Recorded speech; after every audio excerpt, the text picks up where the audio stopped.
Oke. Yang gembira. Dadah dadah. Dadah dadah Ibu. Yang paling meriah. Dadah dadah.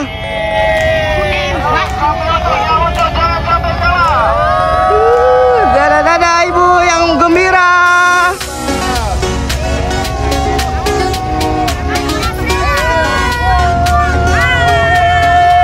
Dadah Ibu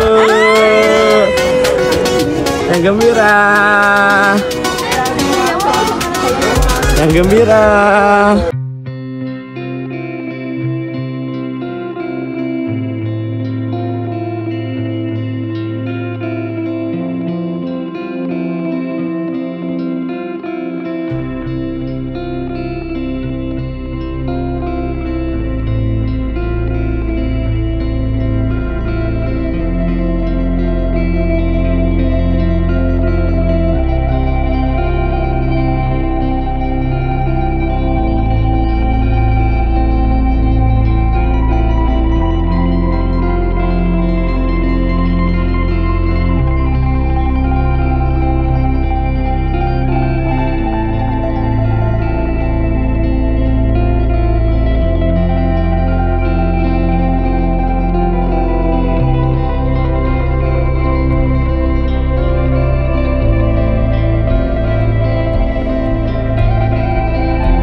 Lihat pembibitan gula Jawa belum? Kalau makan gula merahnya sudah jadi manis, manis ya. Dan nanti ibu-ibu kan di sini kita ajak langsung ke pawon. masak. Dan gula di Borobudur tidak manis. Cocok ya diabetes ya berarti ya. Ya, gulanya pahit karena manisnya sudah di saya. Annyeonghaseyo. Gombal. Oke, kita kelamaan di luar, kita langsung masuk ke dalam. Kita langsung simbah dulu. Wah. Biar tahu.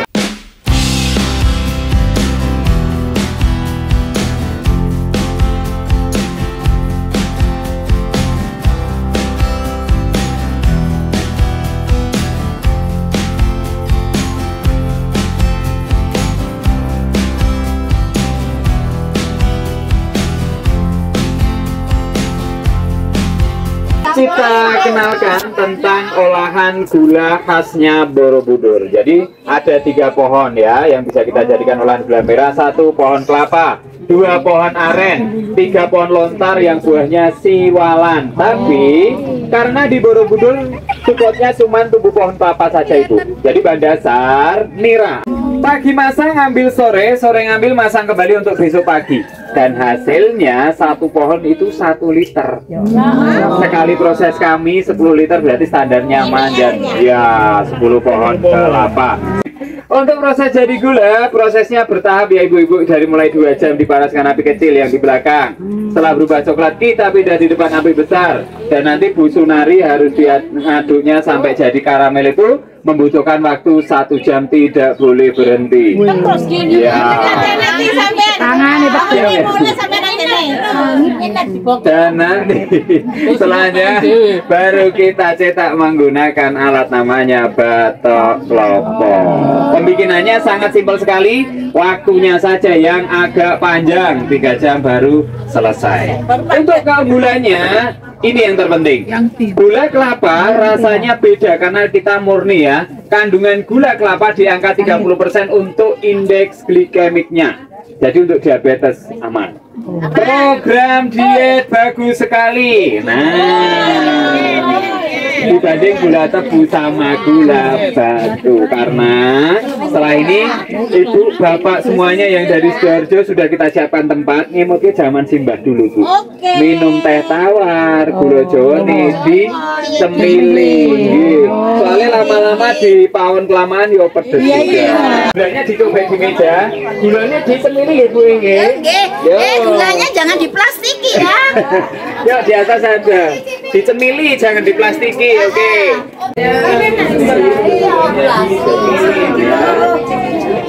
Kita buka deh.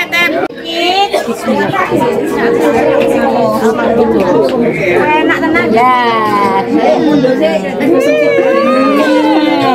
Campur air teh. Enak. Kayak gula apa tuh?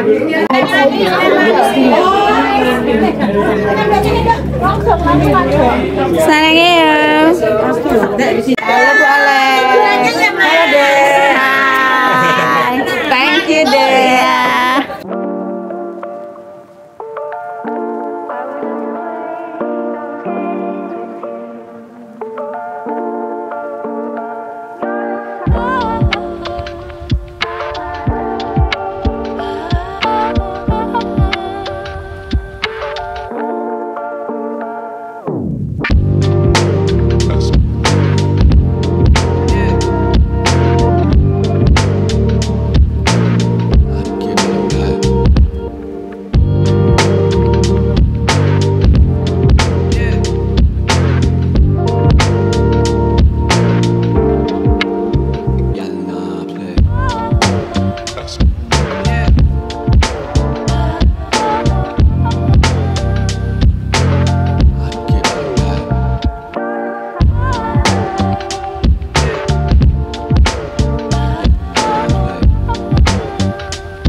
praktek sambil di video nanti ya.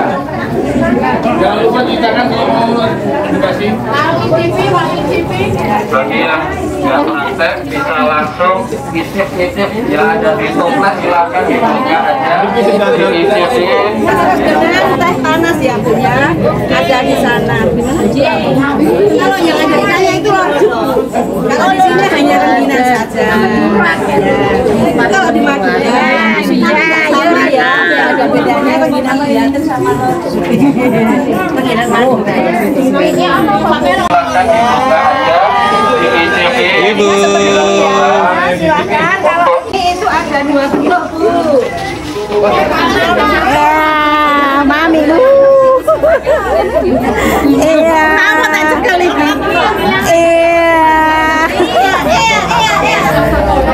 Sekarang mas, Master, master. Aku mangan ket mau Mbak War. Awalnya bisa Ada dua juga loh. Bu, ini dari TikTok.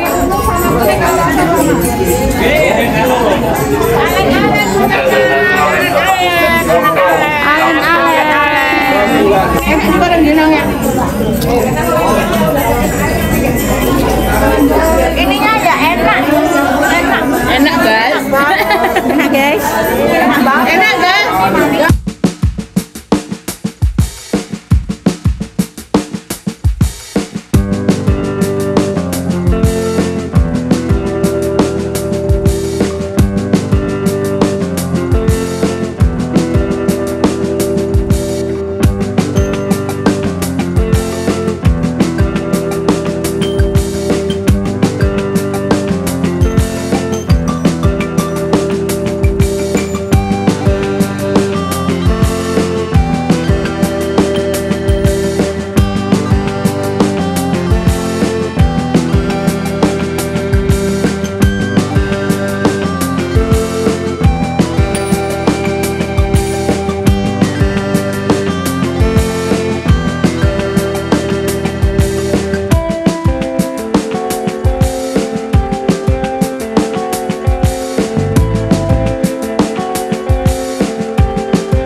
lebah ini adalah sifatnya penangkaran lebah sementara yang tujuannya itu untuk memperbanyak koloni lebah.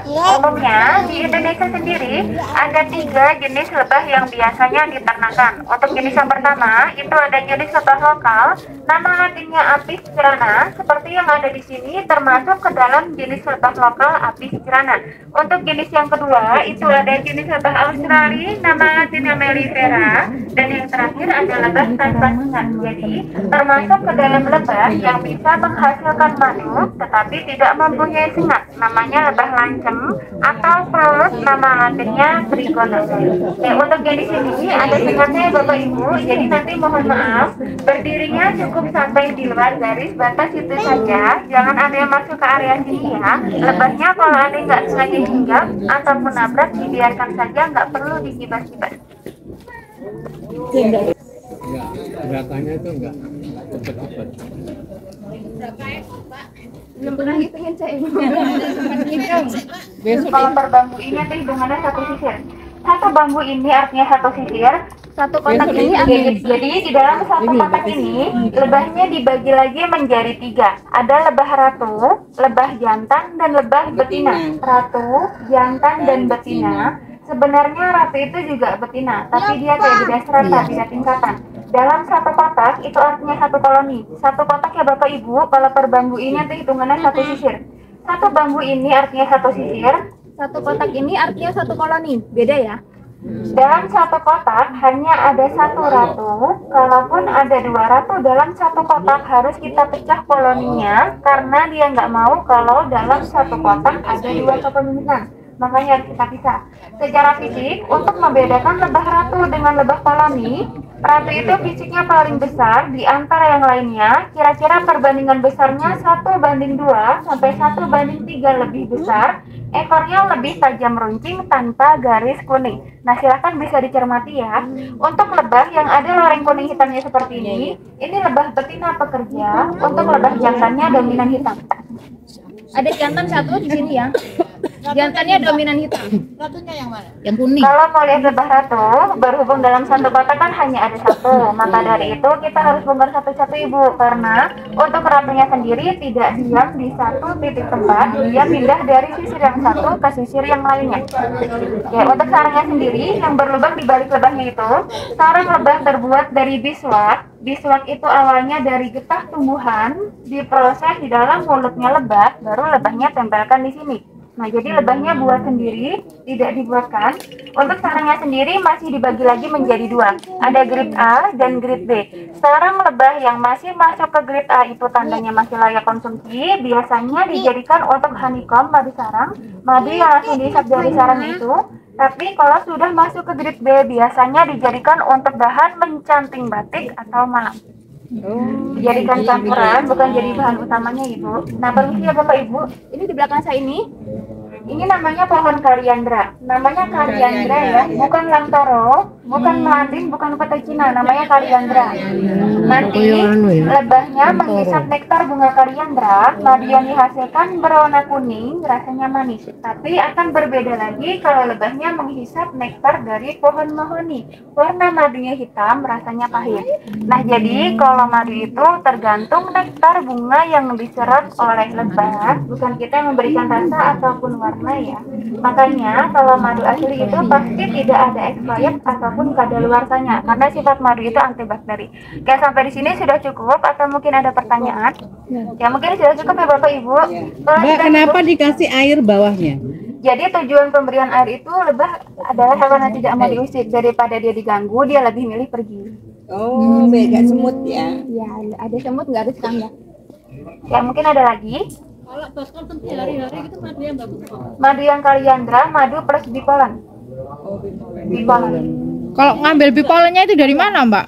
Nah, jadi kan kalau madu itu dari nektar bunga yang berbentuk cairan. Tapi kalau bipolen dari tepung sari bunganya, karena tidak semua tumbuhan bisa menghasilkan nektar yang berbentuk cairan. Contohnya dari pohon jagung, kalau enggak dari belimbing wuluh itu hanya ada tepung sarinya, tidak ada nektar cairnya.